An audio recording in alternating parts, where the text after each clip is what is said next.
Howdy, everybody, and welcome to another episode of the Okayest Trapper podcast. As always, you all know we are brought to you by some amazing sponsors, things like Cryptech, Bloke's Modern Men's Health, Mountain Tough Fitness, and Trapline Beard Oil. If you can, do me a favor, go to wherever you're listening to this or watching this and leave a 5-star review on whatever platform. And use the promo codes that are in the show footnotes to get some great discounts on a lot of these wonderful brands. Now, today's show is going to be a little bit different. And that's because my guest today is a fur aficionado, but she comes to us from the far other end of the trap line. She is a model, a content creator, and currently a delegate for Miss Universe Canada for 2025. She's an advocate for fur, is against fast fashion, and is all for natural fur and sustainable luxury. Nora Lacasse, welcome to the show. Thank you. Thanks for having me. I'm excited to be here. I know we've been going back and forth, and I've been really excited to talk to you for a lot of different reasons, mainly fashion, something I'm very uncomfortable with and don't know a lot about, but I do know a lot about fur. However, just because you are, a fashionista doesn't get you out of the stock question that we ask every guest at the beginning of the show. So I want you to reach back in your memory and I want you to tell me the first time that you can ever remember being exposed to anything related to trapping. Okay. Do I answer now? Yeah, please go ahead. My first exposure was through media. So I'm currently 24, and growing up with social media and the internet, that was kind of my childhood. And the first time I got exposure to it, it was through media, through Brigitte Bardot on killing the seals and how trapping is really awful and you're damaging the environment. So that was my first exposure. And everything I heard about trapping was that this awful, horrible thing that people are doing out in the woods. So that's the very first exposure I ever had. It was through time and through that I got older and I can now understand and I can ask questions and I could research. It's when my perspective completely changed. And I realized I'm not the only one who was brainwashed into what trapping actually is. So there's Yeah, that. That was it in a little summary. I love that. And that's really actually interesting. The Bridget Bardot thing, like that, I think, like you said, turned a lot of people. I remember seeing that when I was younger too. And, I think everybody on this show that listens know I didn't grow up trapping.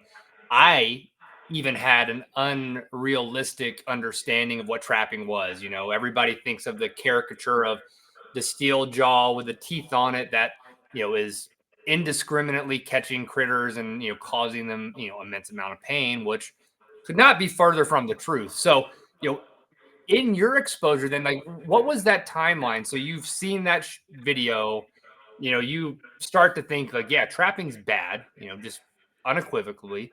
At what point in your life then, like through that research, do you start to say, oh, there might be something else under the hood here? Like, did that come after you kind of got into fur as a fashion choice, or did that just come, through other means?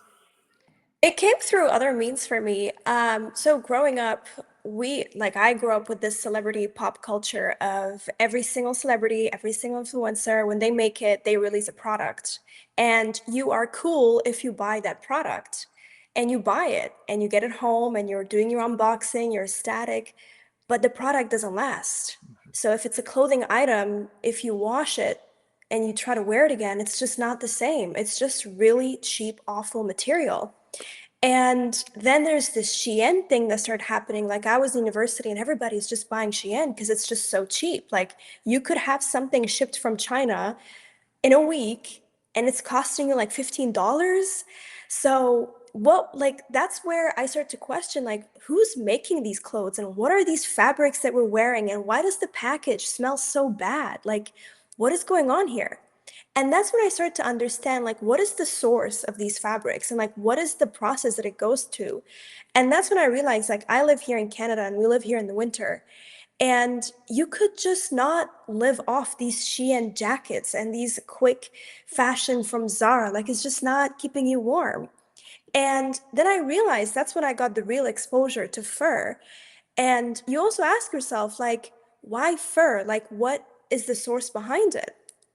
And through my research, and I was lucky enough to be in this fur shop, and I met the owner, and the owner introduced me to this whole world, took me to his factory, and I realized, like, oh my gosh, first of all, it takes a tremendous amount of time to trap this animal. Like trapping, you gotta be super patient. The patience you have for trapping is something else. And Mhm. then once you get that skin, there's this whole process that it goes to. It's manual, it's handmade, it takes time. And then when it takes, like when it gets to this artist and he's working with it, there's this other craft. Like it goes through so many layers of artists and people who are like literally skilled manually to do it. And then it goes on this rack. So you as a consumer and you see this and you see this cycle and you look at this fabric, it lasts. It keeps you warm. It's beautiful. It's timeless. And that's where I got this exposure of like, oh my gosh, we need this. I think everybody needs to know about this. And that's kind of where I got to making content about it. But obviously, as you probably already experienced in your trapping, this is an extremely controversial topic. Yeah, and I can't wait to get into how controversial it is. Trapping's controversial in like the hunting trapping community. I can't imagine what your peers in the fashion modeling world think. And I want to reserve that question a little bit because I want to ask another one first, though. You know, it's impressive that at a young age, like you kind of went on that journey yourself. You're like started to question the stuff coming from Shein.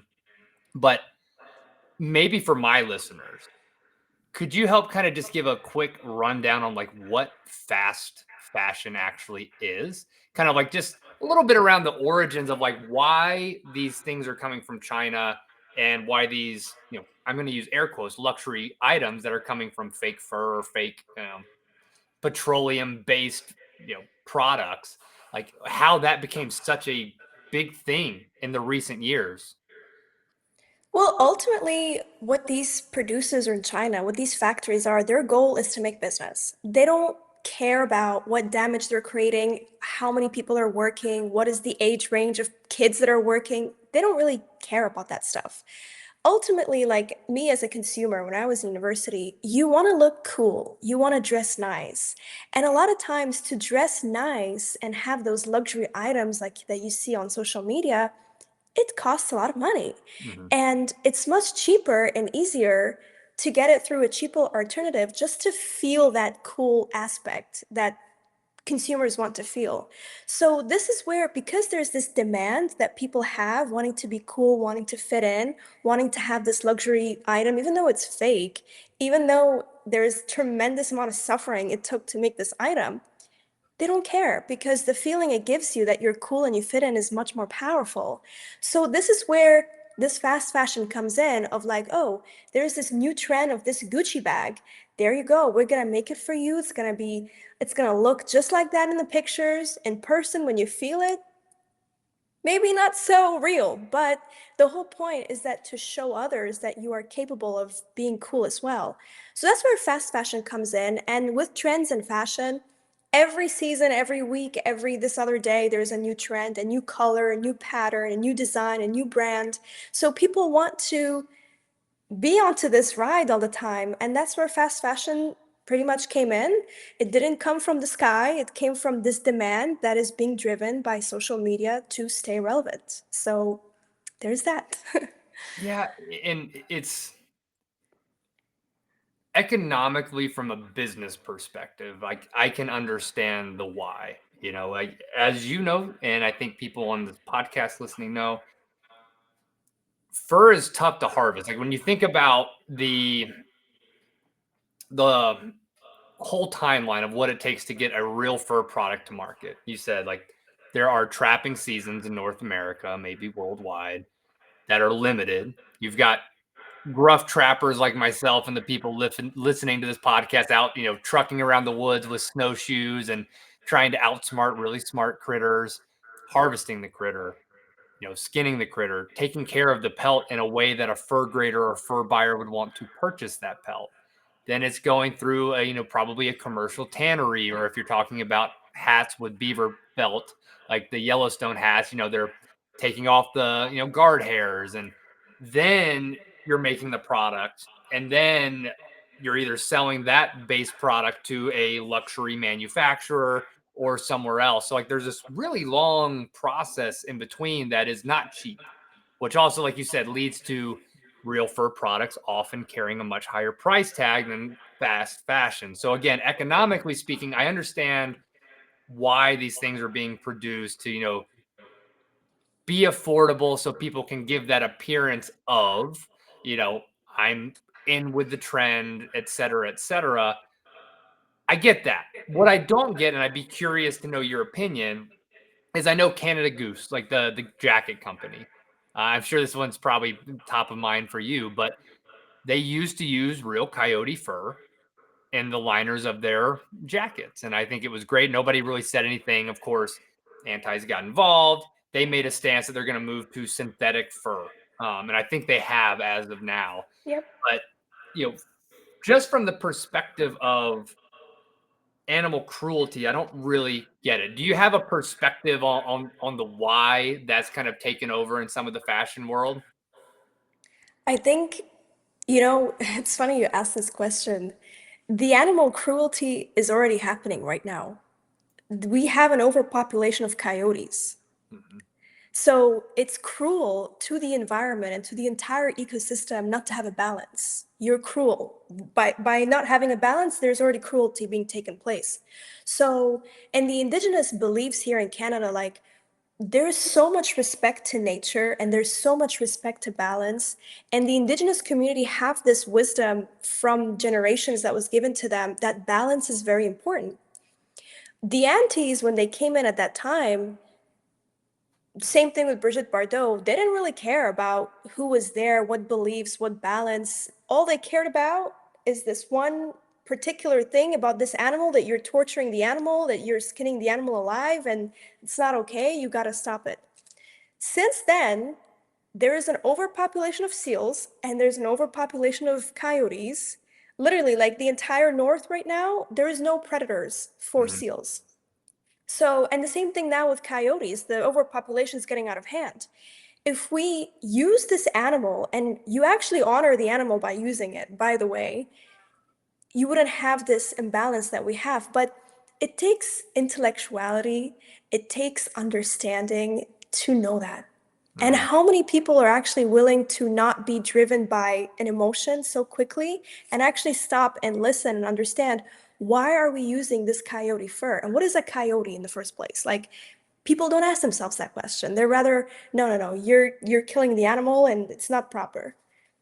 So there's that. And just to add on to the point you said earlier, economically, it might seem cheaper to buy fast fashion today, but if you were to actually analyze over a long period of time, you're actually spending more money. You're wasting more money. You're better off buying one item that is timeless, that you could use for a long period of time, rather than something you're always buying and disposing. So, again, but that gets to the point of how many people actually understand the art of investing. Not many. I So, 100% agree with you too. And I think to add to your math, for people who are out there and, whether that's anti-natural fur or not, but when you think about fast fashion, you think about those petroleum-based products, they're not biodegradable. And people are, like you said, you go through and put this new garment through the wash once, maybe twice, and then it's no longer the same thing you purchased and you toss it or throw it away. That goes to a landfill or wherever. But that piece of product is petroleum based. It is not biodegradable. It takes, I don't know what the half life is, but you're looking, like 10, 20, generations, 30, like yeah, hundreds of years. to break down. Whereas, you're wearing right now a very beautiful beaver fur headband. And if for whatever reason, you know what you said, I'm done with fur, and you toss it in the trash and it went to the landfill, that's going to be back in the earth in weeks, not years, not decades, like some of the other things. So there's another piece of math to add to that as far as like benefits of real fur over some of the fast fashion choices that are being more and more predominant in our generation. Unfortunately, yes. So and I have another philosophical question for you. You mentioned like your generation, my generation, and we're not that far apart in age. And I remember as a kid, grandma's closet, right? Filled with mothballs and whatever, but she would have a piece or two of fur, like real fur. I don't know if it was a mink coat or whatever it was, but I remember it. And I always remember like you go and you touch it and it feels different. Like, even as an urban kid, like, wow, this feels awesome. Like you just want to rub your face on it. It's just completely comfortable. And now we're at the other end of the spectrum now, a couple decades later, where young women like yourself and others are starting to ask themselves, like, hey, like, why did we go away from that? So I'm curious, like that in between, like what do you think was the biggest drivers, like putting Bridget Bardot and some of like the stuff aside, like why did our generations kind of drop real fur? Was it just the unavailability? Was it the optics solely? I'm just really curious because I see more and more people coming back to real fur, which is amazing, but I can't really explain the why in the middle between what my grandma had when it was fine and cool back in the 50s and 60s and today.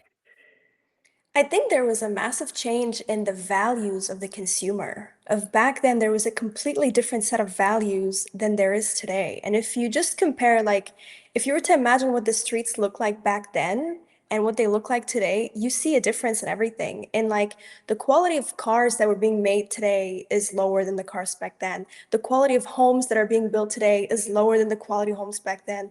If you look at furniture, today, look at IKEA furniture and then look at the furniture, vintage furniture of back then.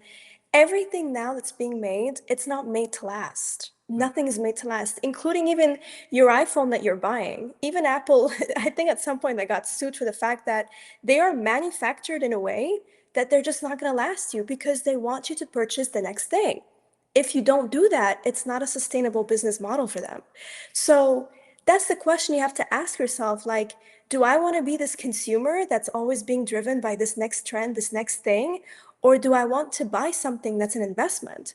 And fur is one of those things that you don't just buy it and keep it. No. Like right now, we're entering the summer season. You're going to take it to a vault, you're gonna have someone look at it if it's ruptured, if it needs a cleaning. Like there's a special process that goes into it because it's an investment piece. And only very few people in the world will actually view what they buy as an investment rather than, yeah, no, I'm just gonna buy it because you kind of have to, right? Like, what else? What else are you gonna do?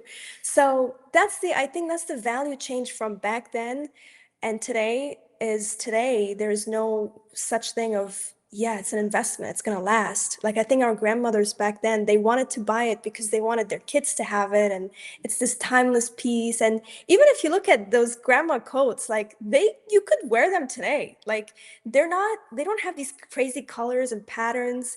They don't have like, we see the trend now in fashion, quiet luxury. It's usually white or black or gray or beige, and that's what our grandmothers used to wear. So it's that timeless style that we are losing today. So it was the values that are changed. Yeah, and I don't know if it's just because of the economy again taking us back to like money's tighter. The economies, I think, both in Canada, the U.S., worldwide, are compacting a little bit, and I think people are like, "How do I get the most out of my money?" And I think that might be what's also changing some of the mental, stance of individuals when they're looking at the things they do buy. Like, I want this to be timeless. I want this to be usable for years or for my kids, and I think that might be what's turning the tide. But um, when you started this venture, your university, you're researching, you start to see that fur is not what you originally thought it to be. Um, do you remember after you went to the factory and you met that individual who owned that fur shop, what your first piece of fur was? Okay, so my very first piece is actually, this is when we say it's reusable, recyclable, you can change it. So I had this family member, he has this beautiful, beautiful lynx coat. It's like big and puffy, and it's the Canadian lynx, not the bobcat. So it's like long haired. And he found it too long for him. Like it was a very long, big coat. So he wanted to cut the ends of it. And I was like, okay, you can cut the ends of it, and I'm gonna use it as a stole. It's not your traditional stole, because usually stoles they're smaller. But I was like, you know what? It's such a stunning piece of fur. Like, why not use it that way? So we took it to this person who's very much an artist, and he was not happy cutting it. But I was like, listen, Hmm. it's going to live a better life because now it's being used by two people. Like, why should we just discard it? So yeah, that was my very first fur item. It was actually taken from another fur coat, and I have it. And it doesn't cost much to do these little tweaks, by the way. Like if you have even a grandma's coat that you might not resonate with or it doesn't fit you, you do these little tweaks, like they're very affordable, and you've given this fur item another life. So that was my very first fur item. That's amazing. And I don't know if you remember too, and I'm curious. Again, I remember as a kid, and I didn't feel it again until I was an adult trapping and caught my own furs and tanned them. But like that feeling of touching real fur, do you remember what you felt when you went in there? Whether it was the first, one you ended up purchasing or not, but like when you felt that real fur, especially after being in universities, being kind of in the fashion world, like do you remember like what the emotions were when you started probably like thumbing around a bobcat or a lynx or a wolf or a coyote or whatever they had there? It's an instinct. It's an instinct to feel it, to look at it. Like if you're walking down the street and you see a woman wearing it, you just could not stop looking at her. You just could not stop looking at what she's wearing. And especially in kids in particular, when they see fur, they just could not stop looking and they want to reach, they want to touch. And I believe this is the ancestral instinct of us that lives within us as humans because fur is shelter, fur is warmth, and we all want warmth. So there is that psychological instinct that lives with us that we overlook because we live in modern times and you can get a heater or whatever. But fur remains to be something that's very intriguing. So why is it intriguing? Because it's within you. That's what you used back then. So it lives within us. I love it. It's almost in our DNA. Like same Yeah. same way you want water, same way you want food. I think you're right. There is probably this natural draw that humans have. I've felt it again, not coming up in the fur trade necessarily, but it is real when you touch fur. There's something different about it, especially I went and touched I don't even remember the brand of the jacket I had, but it had fake fur around the hood. And, this was years after I had started trapping and I had just found this jacket in the back of a closet at my parents' house. I'm like, oh, and I went and felt it. And that's the first time that I had touched synthetic fur since I had started trapping and, being around real fur, and it felt so weird. And again, I think if you don't know any better, it would probably feel, oh yeah, it's just soft, feels like fur. But it kind of like stuck to your hand as you drug your hand across. Like you could almost feel the plastic fibers Yep. inside of it. And it was an immediate turnoff. You're like, oh, this is not. It took 2 seconds for my thumbs to like realize that this is fake. Yep. Because there is a sensation that you feel, the softness, like the fabric itself, no matter how much they try to come up with an alternative, it is scientifically impossible to replicate the warmth, the insulation, the feeling, the fibers. Like you could never replicate that, no matter how hard they try. They can make high quality looking ones where it looks real, but the moment you wear it, when you touch it, it's going to trap heat in your body. So it's not breathing. Like if you put on a fake fur coat, you're going to be sweating. You are going to be so hot because it's trapping everything inside. Whereas fur, it's a breathable material. You can wear it, you can go in and out, and it breathes. So that's something that no matter how technology goes far, you cannot replicate nature. You just can't. Can you create an ocean? No. Not Can you easily. create? No, you can't. You can try to build a man-made island on it, but we all know that's not really real. That's not really natural. You can't play God when it comes to fabric. No, you can't. Yeah, and like you said, the breathability and just the versatility, like you said, the headband you're wearing naturally by God's Yeah. design is water resistant. Why? Because the wonderful beaver is a water resistant, waterproof animal. So even if you have the fur, like water is going to wick right off of that. So if you get caught in the rainstorm, you don't have to worry about it just being damp for the rest of the day. You shake that sucker out and you're Yep. probably good to go. Just like how the animal would do. Like if the beaver had like water on them, what are they doing? They're just like, and they move on. So that's Yeah. pretty much the same thing. Seal is the same way. Seal is incredibly, like it's the most beautifully waterproof forever. Um, so yeah, there's that. So talk to me a little bit about your transition, and maybe it was at the same time. You let me know. But through university and graduating, you're 24 now. How did you get into modeling and kind of the Miss Universe world? And I think this is going to set up some other questions I have for you around fur and trapping in particular, but I'd love to know just kind of your evolution into getting into that. Well, I did my degree in kinesiology and health studies, Okay. and when I went to school, I wanted to be a surgeon.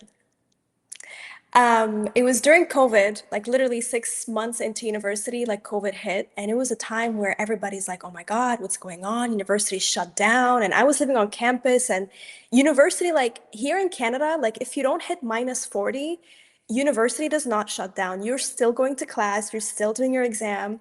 So it was the first time that, oh my gosh, we've lived through such a harsh winter and we didn't have a day off. And now with this COVID thing, like we have a week off university. So obviously in the beginning you're kind of like, okay, let's party, whatever, who cares? But after some time, like we were kind of in a shock, like what's going on here? And they sent all the students back home. If you're living on campus, like you had to leave. So we're like, okay, I moved back to Ottawa. I went to school in Saskatchewan, by the way, which is not too far from Idaho, I guess. That's definitely the trapping sector of Canada. Yep. So I moved back to Ottawa, and COVID in Ontario was like super strict. Like we had the longest lockdown ever. And during that time, and I guess everybody can relate to it, like COVID really changed a lot of things and a lot of realities and a lot of passions and dreams I thought I had. So, this passion that I had for health science and being a surgeon, it just left me completely. That passion was not there. But nevertheless, I was already like a year into university, 2 years almost. So I'm like, you know what? What's another 2 years? Just get your degree. You're already deep in this enough. So I finished school, got my degree, and I knew I did not want to do like government work. I wanted to do something more in the private sector, something interesting, creative. And I got this opportunity in Melbourne, Australia, to work in this private pharmaceutical company researching for probiotics. So I was on the scientific marketing team. So we look at scientific studies, like clinical studies being done and what works, what doesn't work. And we would make that like in simpler words and would send it to the marketing team and they do their magic and whatever. Obviously, being there, the corporate world is something else. It's not for the weak, it's not for everybody. Like, you're going 9 to 5, you're sitting in front of this computer, artificial lighting. Like, it's such an abnormal experience. And I just remember I'm looking around like, I don't think I want this. Mhm. And I was the youngest person in the room. There were other people that were older than me, and I would have conversations with them. And not one of them was like happy with their job. Like everybody's complaining. Everybody's like, well, you know what? This job sucks, but it pays my mortgage and I have kids, so it is what it is. I'm like, you know what? Like, that's not kind of what I want right now. I don't want to be like these people.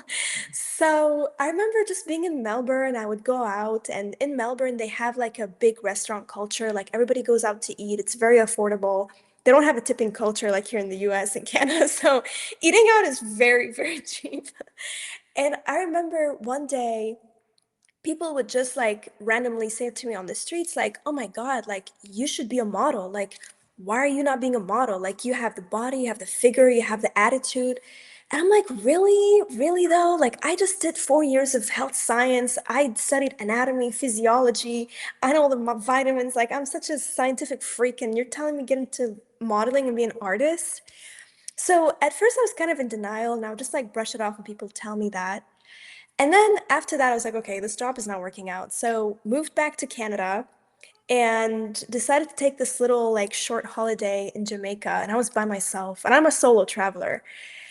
Then this random couple came up to me. They were English and they're like, would you like to have dinner? And I was like, okay, sure. I mean, I'm by myself. Why not? And turns out they were like directors, like movie directors. Oh, wow. And when they were talking to me, they thought like I'm an influencer or an actor or something. And I was looking at them like, I'm actually not an actor. Like, I'm not in this realm of work. I'm actually like a health science gal. They're like, what? Are you kidding me? Like, you should be on social media. You should make content. Like, we thought you're that. So from there, long story short, I was like, you know what? The universe is bringing me all these people that are telling me, like these strangers, they get nothing out of telling me this. So I was like, let me just pursue it. So I started doing modeling. I started working on a portfolio, what an agency, and all that stuff. And obviously, the industry now is very different than back then. Like 20 years ago or 15 years ago, if you wanted to be in this entertainment industry, you needed to have an agent. So you go to an agency, you sign up with an agent, and the agent does everything for you. So they'll find you jobs, they get a cut of everything. That's how it all works. But recently, with social media, agencies are not there anymore. Like you could do work on your own. If you Mhm. have your Instagram, if you have a following, brands will want to work with you because you have that following, because you stand for something. And people now, like for every big movie that you see, even on Netflix, like these people audition, and because of their following that they already have, they get chosen on that. So Mhm. it's not because you're so pretty or so smart or so tall. Now it's like, well, what's your following like? What do you stand for? Who are you? What makes you different? So I learned very quickly, like, okay, girl, you need to be on social media. Obviously, it takes a lot for you to train yourself Mhm. mentally and physically. Like, I'm going to be on social media, I'm going to have this public life. And I started taking it very seriously in November of last year. So I had around like 4,000, 3,000 followers, things like that. And when I got into fur, it wasn't long after I started getting serious with social media. I was in Quebec City and I told you the story of this guy who showed me about his factory. And I just remember, like, this is so fascinating. Like, I was so fascinated by everything I'm hearing. You're seeing the fabric, and a lot of these businesses, like, it's generational. Like, he's a fifth generation Mhm. of fur. And I'm like, what? Like, I've not seen any content on this. I've not seen anybody talk about this. And he was so passionate. And he had such a beautiful factory too in Quebec City. So I made this video where I filmed like few clips here and there of the rack, of the pelts. And the video that I titled was Why Natural Fur is Better Than Faux Fur. And I posted online and I didn't really think much of it at that time. Like I'm like, like I believe in it now, so let's do it. And next thing I know, like I'm getting engagement, I'm getting like wars in the comments, I'm getting like, oh my God, the animals. And I'm thinking to myself, like, okay, I think I need to double down on this content because I've clearly hit a spot in the algorithm. There's clearly a lack on social media for that because if you do modeling or makeup or hair, there's so many other people that are doing it and they're probably doing it better than me too. But when it came to fur, I realized like there's almost like nobody that's making this kind of content. There are trappers, but even we'll get on trapping influencing later. But that's kind of where it kickstarted everything. And I started making more videos, more videos. So yeah, I started in November. Around January, I hit my first 10,000 followers. And from there, I kind of like really went into this niche of like, I'm the fur goddess and I'm gonna make content about fur. So yeah, it's been going since last November. I started doing collaborations with the Fur Institute. I did a collaboration with Billado, Mhm. which is a big company. I don't know if they sell in the US, but here in Canada, they sell seal fur products. So, yeah, that's kind of how it all started, how it's all going. And I really believe like whatever you want to do in life, like you just got to take action. I think If that's you do if you do nothing, nothing's going to happen. that is advice that is timeless is fur.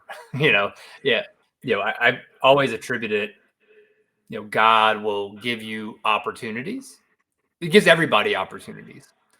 But if you take no action for those, nothing will fall in your lap. No. You might get an opportunity that then means, hey, Nora, I'm going to give you the opportunity to be exposed to fur. But if you want to make something of that, you've got to start your social media. You got to create content. You got to be unique. You got to do all these things to even get traction to see if that's the right direction. And, like you said, without action, you've got nothing. And that's amazing that you did that on the heels of that. From a fashion perspective, genuinely curious, are any of the top, fashion brands, I don't know, like Michael Kors or anybody else, like, are there brands that are popular and known that still use real fur today that people might be surprised to hear they use real fur? I'll let you on a little secret. All these designer houses that you see, from Fendi, Louis Vuitton, Chanel, back in the day, they all did fur. They all did natural fur because back then this was like the elite fabric. That's what the elites wanted to wear. So every single fashion designer that you see, they all did fur back in the day. What happened later on is because of the marketing and the consumers' values started to change, they didn't find it ethical, so the brand started to shift. Brands ultimately, all luxury designers, what they all want is to make sales. Mhm. They don't have this strict set of values that I'm like, this is what I'm doing, regardless what I stand for. You never see that in like luxury designers. No, whatever the trend is, whatever the next celebrity is, whatever that's the next thing. So whatever that pleases the consumer at the time. So for me, I find it like if the consumer themselves, if their values change and they're like, you know what, I'm getting tired of this fast fashion, I'm getting tired of the next hot thing, can I invest to something proper? If the consumer starts to have that, you will quickly see everything is going to change. But it starts with the consumer. I think like we as humans, we're so good at like shifting blame. Like, okay, it's because of them that this is happening. Okay, it's because of like the whatever.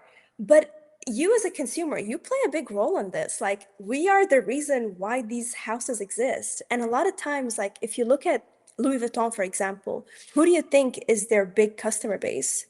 It's not the upper class, it's actually the middle class who Mhm. want to appear wealthy. This is the reality. And during COVID time, at a time where it was so uncertain, their sales were booming. So you got to ask yourself, like, so is it them or is it the consumer? And is the consumer educated enough to make an informed purchase? Or are they just wanting to look a certain way? So ultimately, it's not the designers, it's the consumers. If the consumers change, everything will change because that's what's going to make them money ultimately. So Yeah, that's the thing. I agree with that. And, that goes beyond fashion. That's really for anything. And it's, unfortunately, businesses follow A what business gonna consumers. follow, yeah. Where there is demand, there will be supply. There is a huge demand for faux fur because they want to appear, yeah, like I am wealthy too. I could wear faux fur. And you'd be surprised. A lot of the faux furs right now, they're not cheap. They're Mhm. not cheap at all. Like I go on Revolve and I see some faux fur items.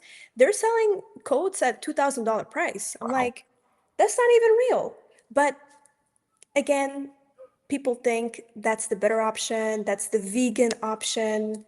Like, what vegan? Like, the human race has never seen a vegan fur coat ever. So, Yeah. there's that. Yeah, with the petroleum-based fur coats, that it doesn't hurt any animals at all, I'm sure. I want to go on to a question though, kind of tangentially related.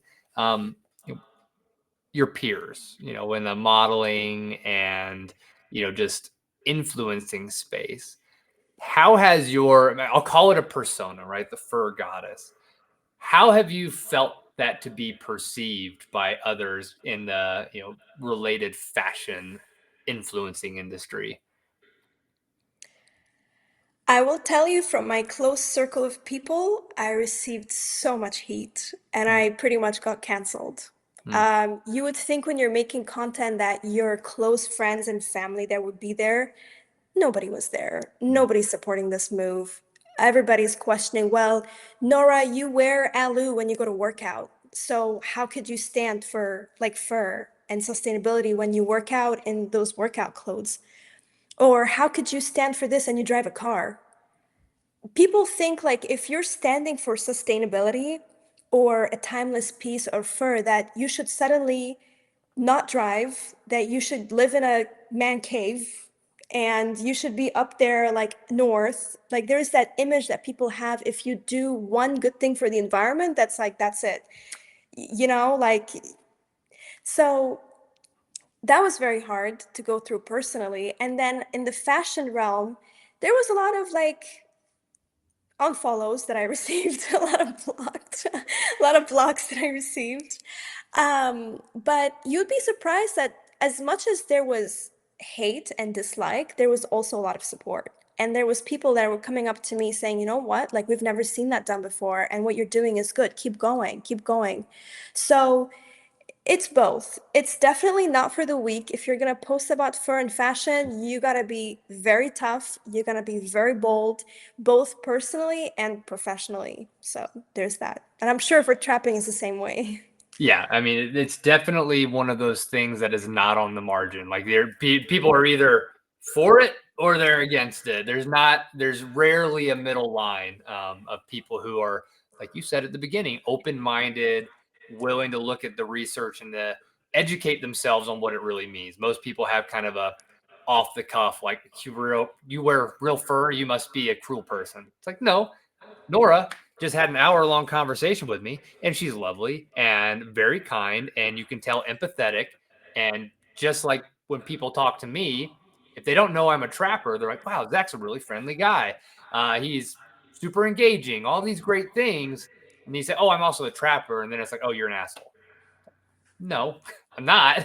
In fact, like just like you, and I'm sure most of the trappers who are listening, like until people want to educate themselves, they don't realize that trappers are conservationists.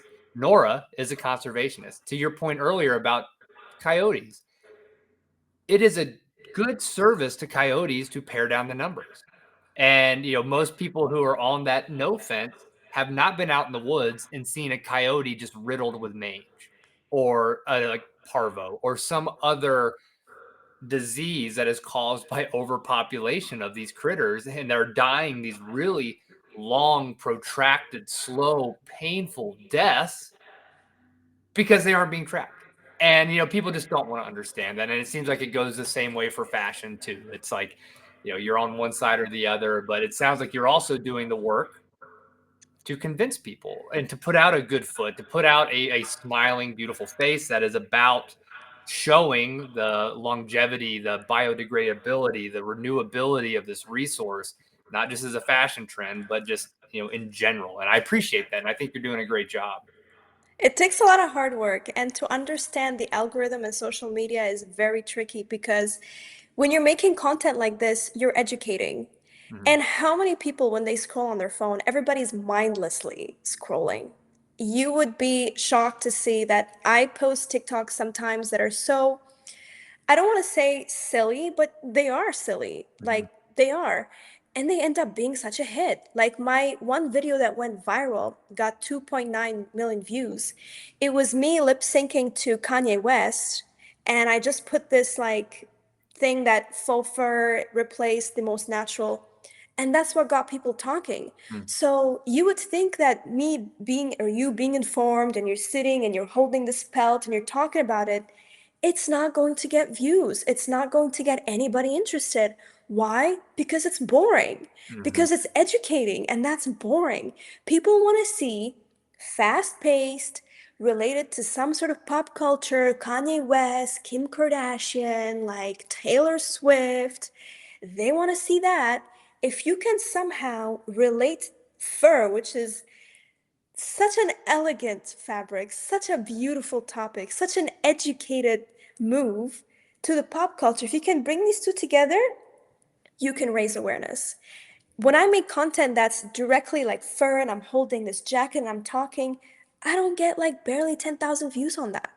So, understanding the algorithm and making content that would fit the mindless scrollers, which are 90% of the people, by the way, that itself is art. It takes a lot of hard work. And I'm sure for you, same thing with this podcast. You have to bring it in a way that is social media friendly. So, Yeah, and it's hard. And thank God for people like you who are doing this kind of work for fur, because you do need that, like the pop culture references, fur. And you take an average trapper. They couldn't name a single Taylor Swift song. You know, No. like I can't. You know, like these are the things where and I see it, like even in my social media, like I have very few followers.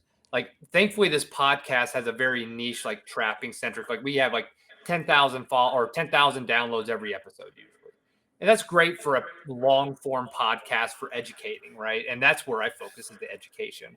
But I have solely like not done what you're doing because I can't. And that's the interesting thing. And I think so many other trappers who have so much great knowledge without the help of somebody like you, or like if you were to go to that gentleman who took you to the factory where he was showing you all those pelts, I bet he couldn't do that. However, Nora could go into that situation and kind of bridge that gap and get that engagement, build that fast paced Yeah, content. because we're all good at one thing. You can't be good at everything, and you have to make peace with life that you're not going to be good at everything. Can I trap a beaver? No. Quite honestly, I can't, I don't know how, I don't know who, and I don't know if I have the patience to do that, to be honest. Mhm. I don't have that mental strength for that. Can I sit and create a fabric head from scratch and learn that skill? Quite honestly, also no. But am I good at making content, understanding the audience, and perform on stage? Yeah, I'm good with that. That's more of my specialty, and that's my strength. So if we focus on our strength, like you do your part, I do my part, and we meet in the middle, like it's all part of a circle. And for me, I find like, how did fast fashion become so normal? Well, it was through the consumer and through social media and through making content that it became the circle. I think for us, if we could learn one thing from fast fashion, is how can we be as relevant as them? How Mhm. can we be as powerful as them? Because if the consumer is buying fur and is being educated about it, your business is going to do well. The fur industry is going to boom, and people are going to have this values of, you know what, I'm going to buy something that is better for the environment, and that's going to be fur. So it starts at the bottom of the food chain from the consumer itself, and then it makes its way to the top. So there's that part for sure. And I think you just answered one of the questions I had for you, which was, have you yourself ever been on a trap line? And do you have any interest in seeing things from the complete beginning of where the fur comes from?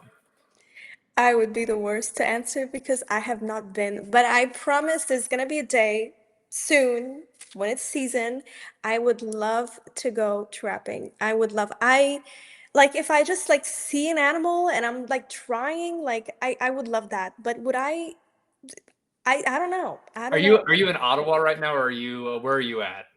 So I am in Ottawa. I'm in the national capital. I know up north in Quebec, there's a lot of trapping that goes on there for coyotes. But one thing for sure, like if I could go like up north and like trap a seal, Mhm. I know you need to have some certain like certifications and whatnot. There's a lot of limitations around that. But that would be incredible. Well, here's the PSA for those listening. I have a lot of Canadian trappers. I've had a lot of Canadian trappers. So one thing we can definitely make happen, if nothing else out of this show, is find somebody to get you out on a trap line this next fall and winter, whenever the season is for what you're looking for, and get you out there with some really trusted, really great trappers, if nothing else, to kind of make it full service or circle, which I imagine would create some epic content having someone like yourself kind of do the full soup to nuts, like trap, skin, tan, make, create. Like I can't imagine a better full circle, story than that. So we can make that It's happen. gonna be amazing. If we can do that, that's going to be amazing. Because when it comes to trapping content, like, I would say also a part of like the bad impressions that came with it is a lot of trappers sometimes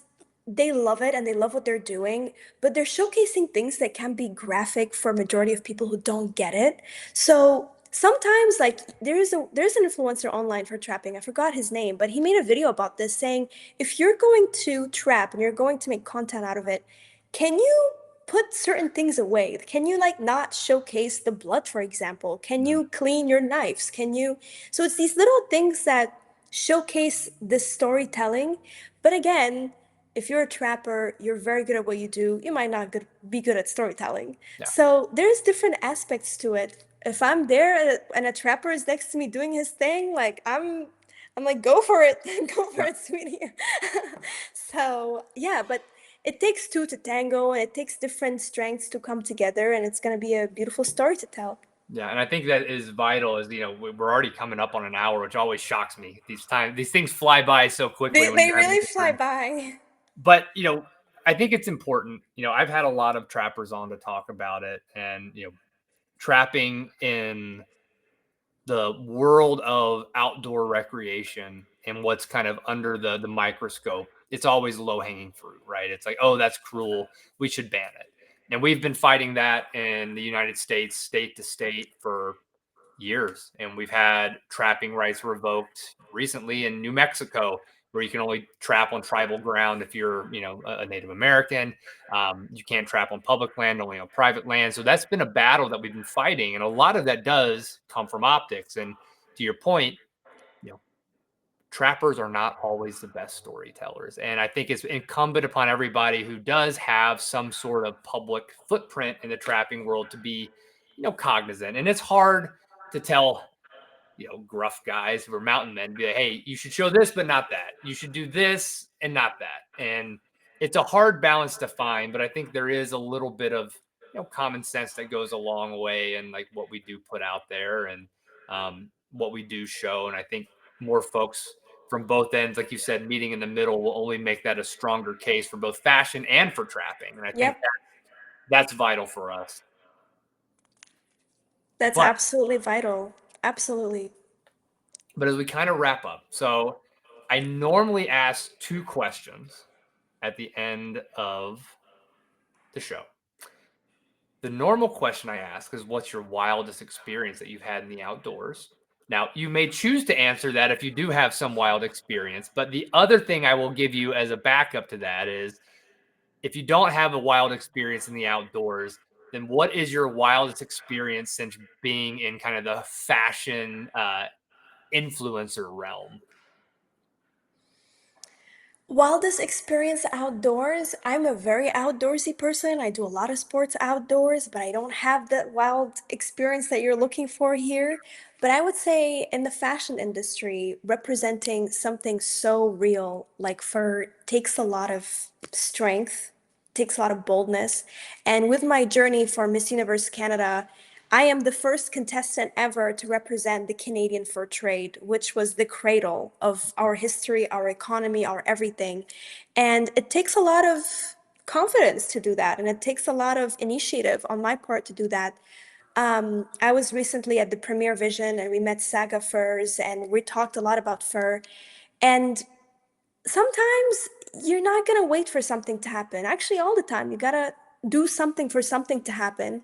And with my campaign and with what I'm doing right now, usually with pageants, a lot of it, you're being graded on what you're wearing.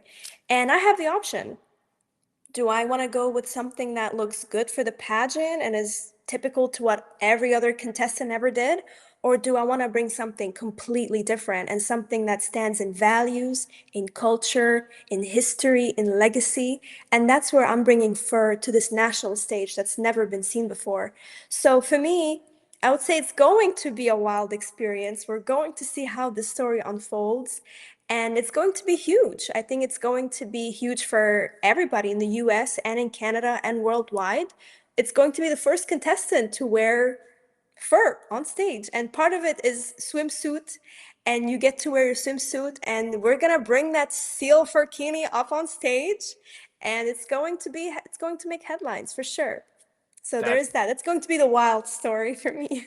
That's amazing. And as it evolves, you'll have to let us know how the trapping community can support you. Whether we're putting it out on our Absolutely. pages to vote or whatever we have to do. But that's pretty cool. Follow Now, me on Instagram, follow me at Nora Lacasse, engage with my content. That's what works. Same thing for you as a trapper. Like if you're on social media, if you have that engagement, engagement is gold. So yeah, without you guys, we would be nothing.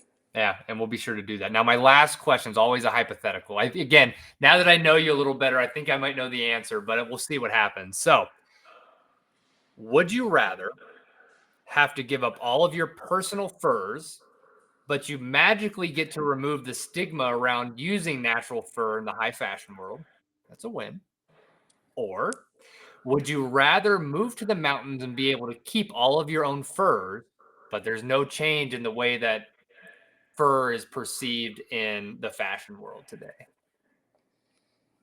The second option is very selfish. Mm-hmm. The first option is the good for all, and it would make me so happy to see other people in fur.